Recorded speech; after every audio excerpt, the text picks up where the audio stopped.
First and foremost, I just want to thank all of you for being here. This is so exciting. We're super excited to celebrate Katie and her book. It has been a labor of love, and I know for her it's been such a long journey. So I can't wait to celebrate with all of you tonight and just to hear more about her heart behind this book and to hear it read in her voice. I don't think I've ever heard that, so that will be really wonderful. But yeah, thank you all so much for being here.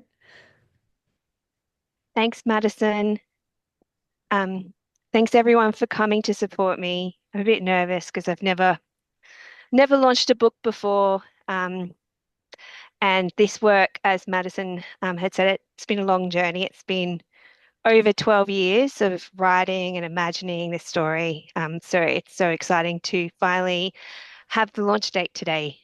Um, I'm at the moment in Colorado, um, here to visit my in-laws for 3 weeks. So that's where I'm zooming in from today. And I'm so excited to share a bit about my book and um, share also Madison with you because Madison's so great. She's been so helpful along the way. I couldn't have asked for a better executive director helping me with my publishing of my book and who understood the heart of my story from the very beginning. So thank you, Madison. Oh, well, thank you. I was hoping there wouldn't be tears today, but that one may get me. Yeah, we'll go ahead and officially kick off. But like Katie said, my name is Madison, and I'm the executive director with Calipress Publishing. And we are the press who is very privileged and honored to publish Katie's wonderful book, Her Story of Jesus. This was so much fun to come in and to read and to experience because it was so clear from the beginning that Katie just had such a beautiful heart for her message and what she wanted to communicate to people about Jesus and his heart for women and for everyone, but especially for women and people who didn't feel like they had a voice.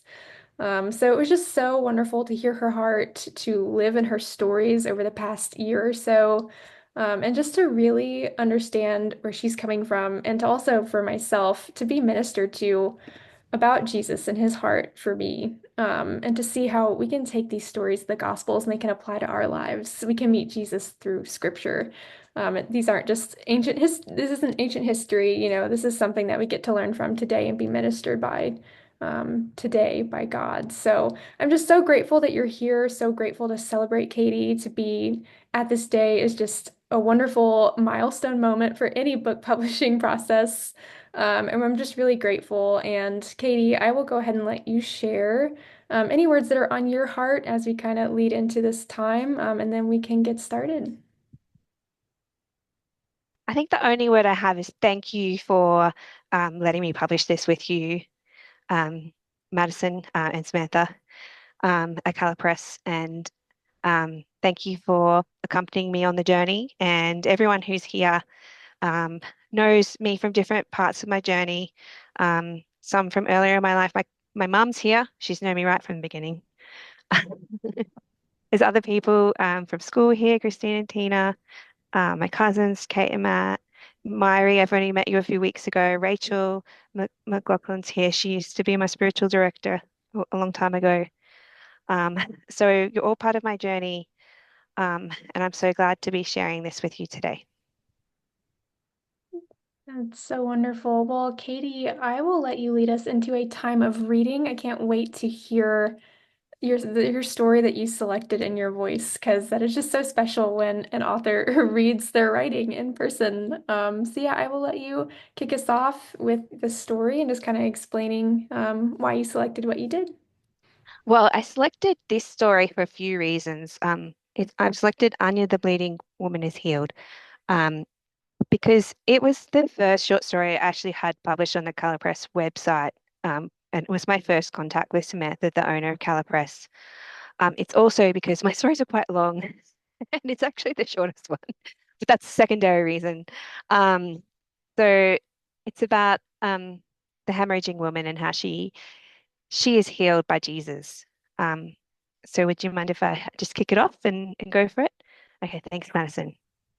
Anya, the bleeding woman, is healed based on Matthew 9:18 to 22, Mark 5:21 to 34, and Luke 8:40 to 48.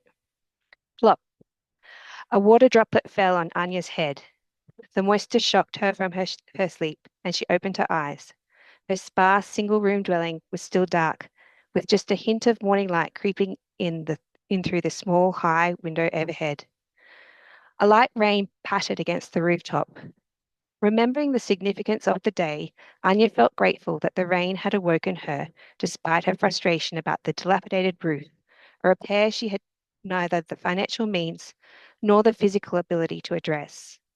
On any other day, the leak would have depressed her.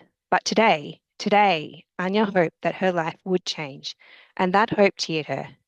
She slowly rolled off her sleeping mat, carefully stood up, and moved to a small wooden chair and table, where she sat down and peeled back a wrapping on some bread that her friend Sarah had brought when she had visited her the night before. Sarah was a childhood friend.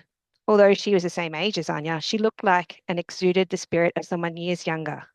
Her hair was still dark and luscious, and her brown eyes sparkled when she spoke. Sarah was naturally cheerful. Life had been kinder to her. Her husband was still alive, and her grown sons lived in the family home with their wives and children. Despite her good fortune, she was acutely aware of her blessings and sensitive to the plight of others, like her widowed friend Anya, whose children lived far away and who had endured constant bleeding for 12 years. She longed to find someone or something to heal her friend and had, like others who had visited Anya, to bring her sustenance and comfort her in her loneliness, told her stories of the new healer, Jesus.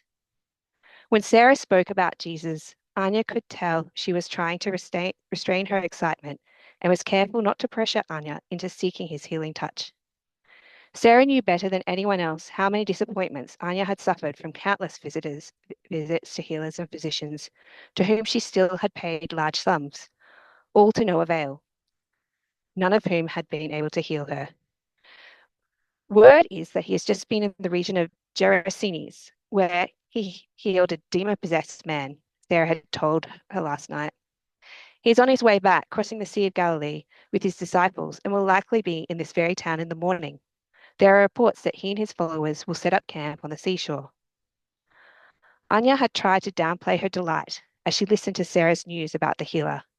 She was intrigued by these stories of Jesus. Despite all the disappointments she had suffered thus far in pursuit of her healing, the stories of Jesus had sustained her during the past few months.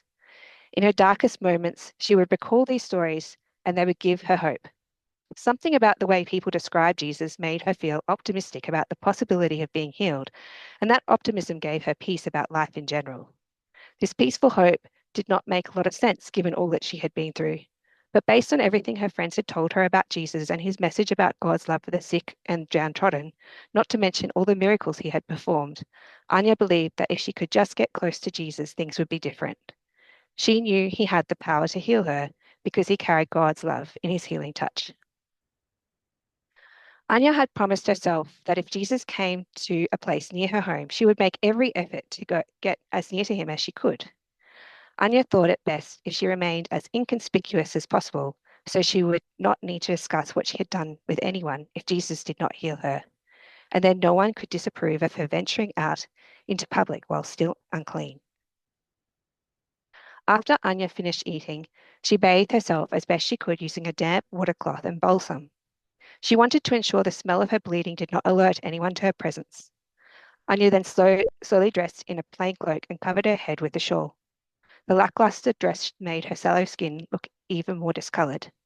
What would it be like to have the glow of good health in her countenance again? The rain had stopped and the clouds overhead were clearing as Anya left her tiny abode and headed slowly downhill through the village of small basalt dwellings toward the seashore. Although the dawn had broken, the sunlight had not yet infiltrated the cloud. There were not many people about at this time of day, and Anya was thankful she could travel to the healer while the village was quiet, as there was less chance anyone would see her. When she reached the edge of the village, Anya hid in the shadow of the building closest to the shore, surveying the area to see if Jesus and his followers were there. Anya saw a small group of men and women around a campfire. Some were awake, sitting in silent contemplation. Perhaps they were praying, she thought. Others were asleep, lying on the beach as the sun slowly rose further over the horizon. Anya crept forward and hid herself behind a cluster of plane trees, not far from the group. Anya wondered which of the men was Jesus and debated how she could approach him. She saw that one man looked the most intensely engaged in prayer. That must be him. Suddenly, Anya heard a man yelling to the group as he sprinted down to the beach. His face was red and he gasped for air as he cried, Rabbi, Rabbi, I need your help. My daughter is dying. Please come to heal her. The commotion woke the followers of Jesus, and Anya's heart started to quicken. Anticipating that Jesus was going to leave with this man, she realized that it was now or never. She needed to muster up all her strength to get to Jesus as quickly as she could before he left. Although it was only a few minutes before Anya reached the group, a crowd had formed around Jesus, not only his followers, but also other villagers who had heard about the rabbi's sick daughter and were curious to see what the healer would do. The swarm of people had started moving away from the campsite toward the next village. Anya wove through the crowd with determination, desperate to reach Jesus. If only I could touch the hem of his garment, surely I would be healed, she thought. Then, with all her might, she stretched out her hand towards Jesus as she collapsed in exhaustion. Her hand just barely brushed Jesus' cloak, and she fell on the ground. Anya felt no pain as she lay on the damp, sandy shore. A strange warmth radiated through her body. Her skin began to tingle. All her hair stood on end. Anya was still lying on the ground, staring at the sandals of the people crowded around her when she heard Jesus speak. Who touched my clothing? Anya gulped, her stomach clenched. Perhaps she had made a mistake. Had she miscalculated this situation? Before Anya could move, she felt a hand on her own and saw a man crouch before her, poised to lift her. The skin around his eyes crinkled as he smiled at her. Anya's heart skipped a beat and her cheeks flushed. It was as if, momentarily, she and Jesus were the only ones on the beach. All was silent. Time stood still. There was more gentleness in his eyes than she had ever perceived in others. While her gaze remained transfixed on his face, his eyes replayed all the moments of her life to her. His eyes revealed an inner knowledge of her soul, her suffering, physical and emotional, and an infinite love for it. Anya's chest heaved, her jaw loosened, and the blood flowed through her veins with strong, steady heartbeats. She let out a peaceful sigh as Jesus helped her stand. She was amazed at how nimble she felt as she rose to her feet. Could it be that Jesus had really healed her? Yes, she could feel it within her. Her bleeding had stopped. The crinkles around Jesus' sparkling eyes deepened as he beamed at Anya. Anya did not want Jesus to leave her, but she knew he must attend to the rabbi's daughter. Speechless, she could not find the voice to say thank you, but her eyes conveyed the depths of her gratitude. Go in peace, daughter. Your faith has healed you. Be free of your suffering. With a parting smile, Jesus turned and pressed on with the rabbi. The crowd followed, leaving Anya alone to absorb what had just happened. The sun was higher in the sky now, and the rain clouds had cleared to reveal a radiant day. Anya drifted toward the water. As she stood ankle deep in the clear waves, she saw her reflection for the first time in years. Her skin was bright, and her nails and hair glistened with health.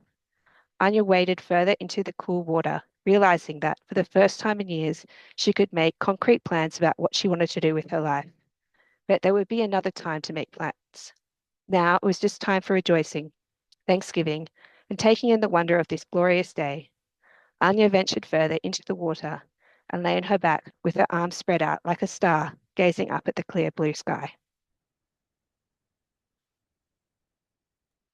Just goosebumps listening to you read it. I've always loved that story. Just the beginning where there's the leak and the water drop, and then just her wading into the water and it just being such a different experience. Like just how different that is of just almost the world's water and the weight of what that can mean. And then the living water, which I know is kind of a theme that is also in your book in different places too. But it's so beautiful just to hear that and just to hear the heart of Jesus shining through that. Yes, I agree, Christine. So beautiful. Well, I will lead us as well into a little bit of a Q&A with Katie, and then before and after that, we will lead into an audience Q&A. But I'm really eager to hear some answers to these questions. So, Katie, if you're ready, I will hit you with some questions. I would love just to hear your insight into this process of the book. Um, First, Naturally, I would love just to hear about the beginnings of your book. What was the first story that you wrote, and how did that experience kind of influence your decision to keep writing about women in the Gospels? And was it always part of the plan to turn this into a book? And no, it wasn't always a plan. I always had a plan to write a book, but I didn't know what it was about. And the first story I wrote was Pilot's wife story, and I wrote that about in about 2012, and it would have been during a time when I was seeing Rachel here for spiritual direction. I think you read that story. That was the first one you read. Um, it was when I was doing journalism studies, and I got to do some elective subjects in that, and one was historical fiction, which I've always loved reading. And I've always been interested in women and ancient women. I did ancient history at school. And it just sort of came about that I thought, why don't I just write about the Gospels and what really happened? Because I'm interested in them. And that whole story about Pilate's wife dream, Pilate's wife's dream always fascinated me because it's only just one line in the Bible. And I wanted to know why she had that dream and um, what had happened to her before. Like, did she even know who Jesus was, or was it completely something out of the blue?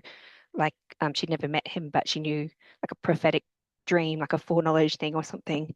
So I wanted to explore that. And that was the first one I wrote. So, and then I had little other sort of images bubble up from the gospel stories I was doing. Well, I've always loved different stories. My favorite story in the Bible is the wedding at Cana. There's actually two stories about that in the book because I had these little images bubble up in my mind about it. And actually, they didn't go together at first. So I actually had to split them out into two different stories. Um, and I also, I started just wondering about different women in the Bible stories. And then somewhere along the way, I thought, oh, this could be a book. Um, and then the sort of structure came to me that it'd be a series of stories with a reflection about how I come to write them um, over time, sort of evolved.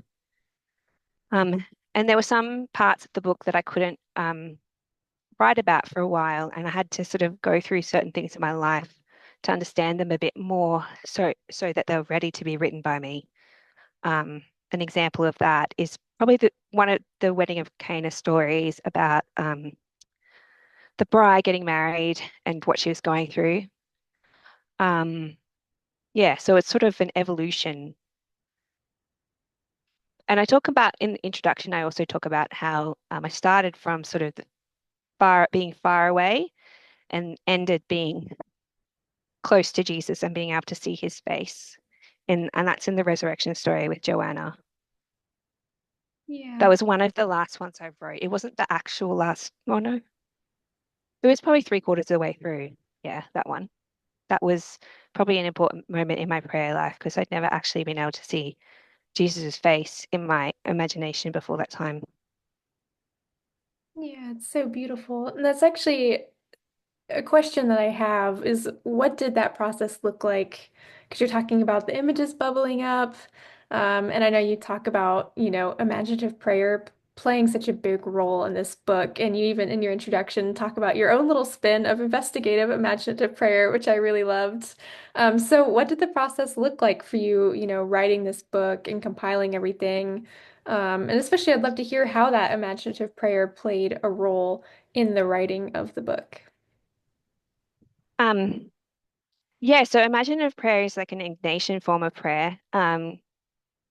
I don't know if it's founded by Saint Ignatius, but he was the one who described it, I guess. Maybe it had been happening before that, and you put yourself in the Bible story and see what happens. And from that, you can learn things about what's maybe happening in your life or your spiritual life.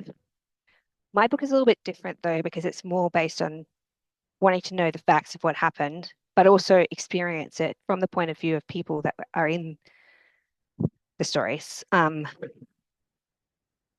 So I don't know how to explain the difference exactly. I mean, still imaginative prayer, but mine's more detailed, I guess, because I wanted to know the details and what actually happened. Um, and yeah, as I said, there were like little details that bubble up from different stories over time.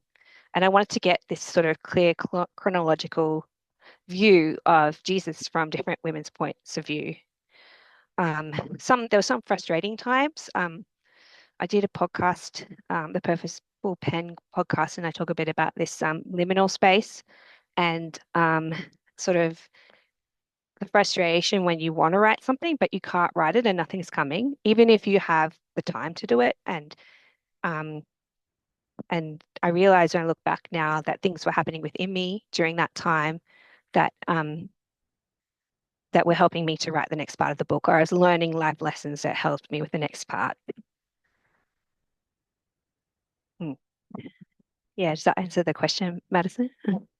Yeah, that was a great answer. I love just to hear that part of your process and how that kind of looked. And I love how much you connect those two things, right? The work of Jesus in and through you and the writing of this book. Creativity and spirituality, these things aren't separate. They are something that you get to do with God. And even when you're not necessarily able to feel productive with creativity or anything else in life, God is doing something really important in you that will feed into all those things. It's all connected. And I just love how open you are about that. So I would love to hear, do you have any words of wisdom? Because you talk about like the creative block, not being able to write, even when you want to write. Do you have any words of wisdom for creatives in particular, but for anyone about listening to God and engaging in that process? And just, trusting that He will shine in the obedient work of your hands when the time is right. Yeah, it's a work in progress in me. But, and I don't know if everyone has the same creative process because I seem to get these like bits of images, and then the process of writing this book was sort of stringing them together and seeing like putting a puzzle together. But I don't know if that's how other people work with writing because sometimes people can see a character really obviously, really, and then the character kind of writes the book for them. This is the way it happened for me. But yeah, the advice or the lesson I learned during this was that you really, like, if you're writing for God, you have to wait for God and keep continually put your trust in Jesus, or I trust in you that you will help me write this. And there's frustrations that come along, like, my life's very busy. I work almost full time. I have 3 kids, a husband. There's so many things going on in my life that I can get really stressed out that I'm not doing this work, the writing work, but I have to always remind myself that it's more like about my relationship with God rather than getting a product finished. To enjoy the process of it and to just trust. Um, and it's God's work, it's not really my work. So I can let go of that um, desire to finish something or desire to be successful. Um, yeah, that's my advice to other people going through something similar, I guess, to just continually put your um, trust back in God's hands and ask for help with it. That's so beautiful. And it's so clear your emphasis on relationship. It just shines so beautifully through your book. Because I think, every single story kind of focuses on how Jesus shows up in all areas of our life. He's in every single season with words of wisdom, with peace, everything that we need and when we need it. But he'll also go at our own pace, which I love that you really included that in your book. And it's so obvious as well, especially once you get to kind of to the end of your book and we hear about your story with Jesus, that this whole process of listening, which I know you talk about in your introduction, that writing this book was a lot like just listening to God. Um, it's just so clear that he was doing something in you and you did walk this path with him. So I'm curious as well to hear how did the writing of this impact your relationship with Jesus, which I know you touched on a little bit, but I'd love just to dig into that a little bit more of what that looked like, just letting this be a process of co-creating with God. As I said at the beginning, I'm in Denver at the moment, and one of the things we did with the kids when we were here was we went to the I don't know what it's called, the Space Museum or the Aeronautical Museum.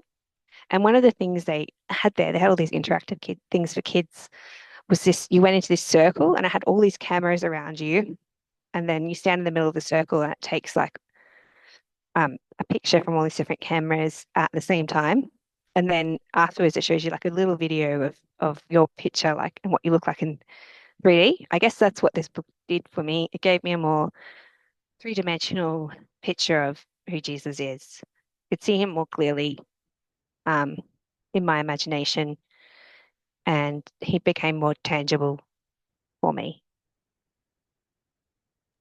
That's so beautiful. And I'd love to hear, because there's a story, I think you talked about it a little bit as well, about Joanna, and how significant that story was writing that. I would love just to hear a little bit, about that process of moving in closer to God too.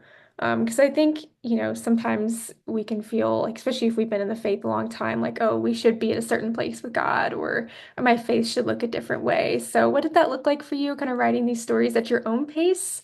Um, and, Mm. what did that look like of just hitting those milestone moments of saying, oh, Jesus is actually just waiting to meet me, um, in the ways that I'm ready to be met? Um, yeah, so I think there were some barriers in my sort of life. Oh, thanks, Gina. Um, there were some things in my life that maybe have been blocking me from seeing Jesus clearly. And me being able to see him in that Joanna story probably coincided with me having those things in myself healed. Um, and just sort of that having those blockages let go and then being able to, with that healing, trust more. And then it was like, oh wow, I can see Jesus' face. And sometimes it's just like a flicker.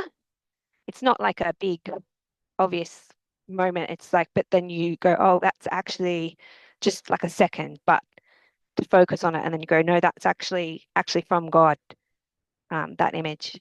Um, yeah. Um, so it was pretty cool, but then also it's very subtle at the same time. Yeah, there were no really big. I mean, I thought it was, aha, wow, that's cool, that image in my mind, but there were no big when writing this book. I've had other moments in my life where it's like, oh wow, this is pretty intense feeling, and I felt it was from the Holy Spirit. But writing this book, I guess it was more subtle moments of being able to see different images that I hadn't before, having sort of breakthroughs into understanding what's going to happen next in my book. Um, and I found that sort of exhilarating, um, but in a very gentle way, a very gentle, subtle way. I love that.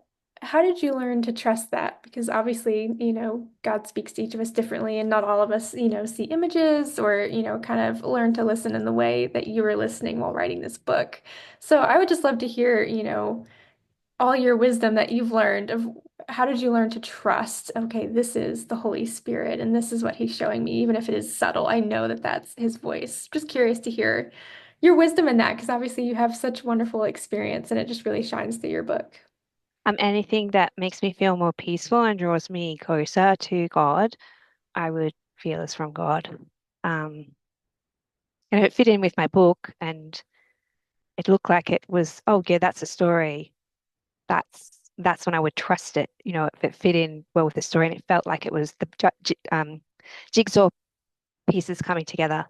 Um, then that would be it. That's how I trusted what it was in my story. Sometimes it would change in editing myself later and editing with others later, but just went that's all part of the process too, of course. You have to get something down on paper first, even if it's going to be changed later. So trusting to go with that and to put something on paper is the first step, and it will get refined later. Yeah, I love that. I always tell people that you can't edit what isn't there. So you have to Yeah, work with something. exactly. Um, I don't really get too many bad images in my prayer life. Um, with discerning vi images. Yeah, I'm not really sure how to answer that one. Oh, I think you Um, did a great answer. hmm. Yeah. Well, I love that. It's just so interesting to see all of that translate into your book. Yeah, just a wonderful thing. I know I have already asked you quite a few questions and more questions as well than I actually planned on asking because you're just so interesting to talk to. But I will wrap up with my last question before we open it up to the audience. What are your hopes for how your book will impact other people's relationship with Jesus? Or do you have any other final words just to share with people about your book? Well, I was thinking about this. And so, usually in my everyday life, I don't talk about my faith. I work in a government department, and even they do say, "Oh, bring your whole self to work." I never talk about religion at work or my faith or anything like that. But then we are called to evangelize, and think about the reason why I'm not so open is because I fear getting um misjudged or people thinking things about me that I don't actually think. Um, But this book is a way that I can evangelize, and I'm hoping that it will draw people closer to the gentle, loving, kind Jesus that I know, um, in that sort of subtle way rather than me talking about my faith. Maybe I am able to talk about my faith more openly now because I have a book and it's out there. But I, yeah, I'm hoping that people get that sense of love from Jesus from my book, and a new way of experiencing Jesus' love for us and the Gospels. Well, I certainly think you have done a beautiful job of that in your book, and I can't wait to see now that it's out in the world how it will touch people's lives and hearts. It's going to be a really beautiful journey. This is only the beginning. The release day feels like such a like, oh, we crossed the finish line, but really it is truly the beginning of something really beautiful. So I'm excited to see how your book continues to make an impact in the world. Well, I will go ahead and open it up to an audience Q&A. Katie is here. You can ask any questions. Please feel free to unmute or raise your hand. This is a party. Sometimes I feel bad seeing people stay on mute. It's okay. You can unmute. You're totally fine. You have my permission. Yeah, anything you'd like to ask, feel free to share, unmute or throw it in the chat as well. Well, it's sorry, I haven't been too well. It's not more of a question, I suppose. It's my reaction to Katie's book. I want to just say, Katie, congratulations, and uh, I'm immensely proud of what you've done here. And I think for me, it feels like you're giving women a voice here. You've given a way to another way to interact with the Bible, and it actually deepens my faith. Just even that Anya story, and the way that you talk about how Jesus's eyes, the wrinkle in his eyes, and how he could see her whole life, and there was that immediate understanding, and it just goes to show how he's capable of loving way more than we can understand, and you portray that in that story, and it's just very beautifully done. And I congratulate you for being able to do that. And yeah, so thank you for taking it's not an easy journey, and thank you for taking that leap and sharing that with us. Thanks so much, Tina. And I really appreciate you being here for my launch. Any more questions? Yes, I just want to echo everything Tina said. It's so beautiful. And I was so blown away, even just reading the introduction before I got into the stories and the way that you described your process and the prayer that these stories came out of. And yeah, I'm really keen to gather a group of women and explore the stories together. But yeah, my question is, do you have do you have any kind of inspirations or thoughts for a second book? I do, but I think it's a different genre. I think my second book is actually a fantasy book, but it's kind of based on the same themes. And I think the audience is more more young adult women, like a teenage audience. And based on the parts of yourself that you can lose through those difficult times, but how you can refine them. Um, so yeah, that's the idea I have. I'm still making it's still bubbling in my mind. As I said, this one bubbled up over the time. And sometimes I find that frustrating, but I have to remind myself, as I reminded myself by saying that I need to just be patient and sit with it and trust God with that process.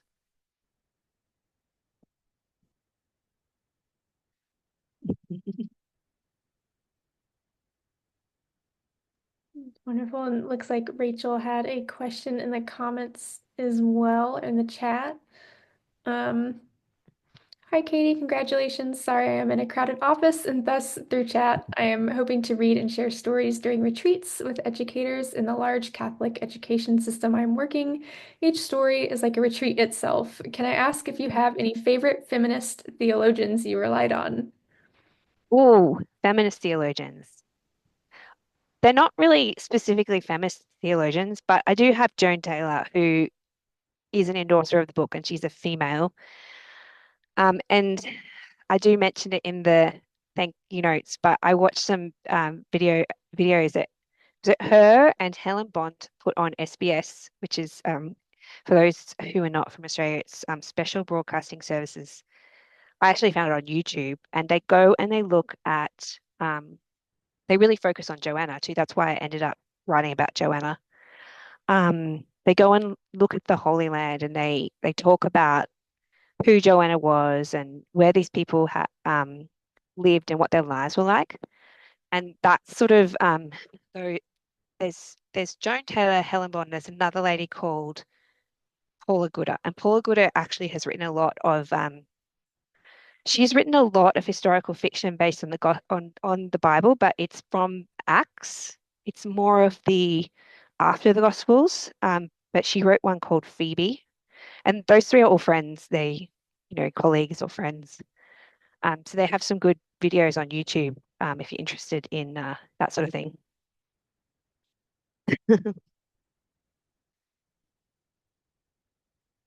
And it looks like Christine also said in the comments, incredible, Katie. I am not out there with my faith either, but applying for a job in Belfast, I needed to tick belonging to a Catholic or Protestant community.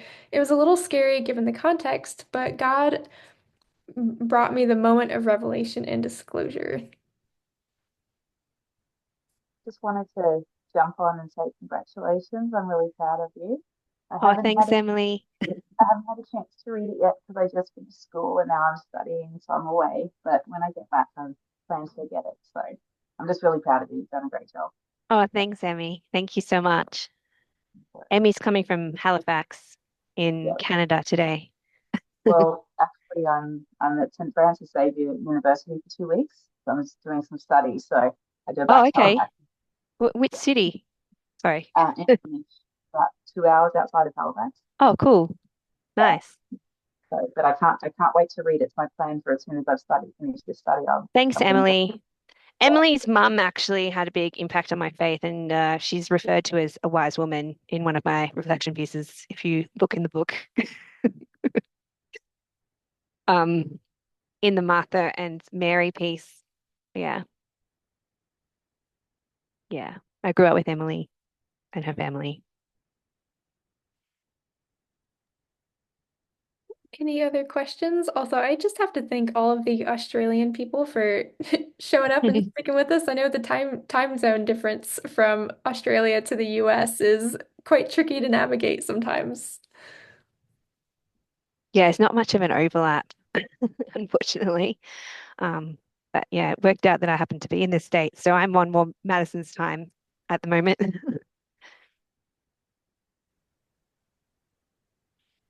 Katie. Yes. Katie, I just want Oh, to, it's Matt here. I just want to say thanks for sharing everything today and giving insight into the process. It's been really nice to hear.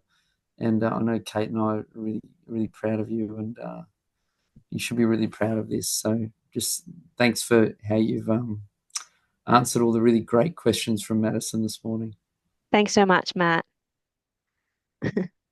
Katie, I just want to say that we're so proud of you, and that story that you read was so inspiring. Thanks, And Kate.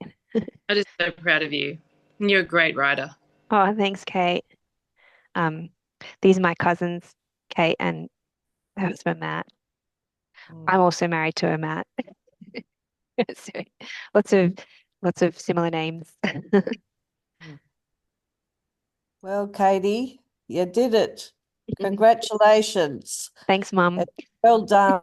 And when I read little sections of it in the beginning, I really loved the story, The Wedding at Cana, because I knew how much Katie had gone through with her own wedding and all these relationships she had before.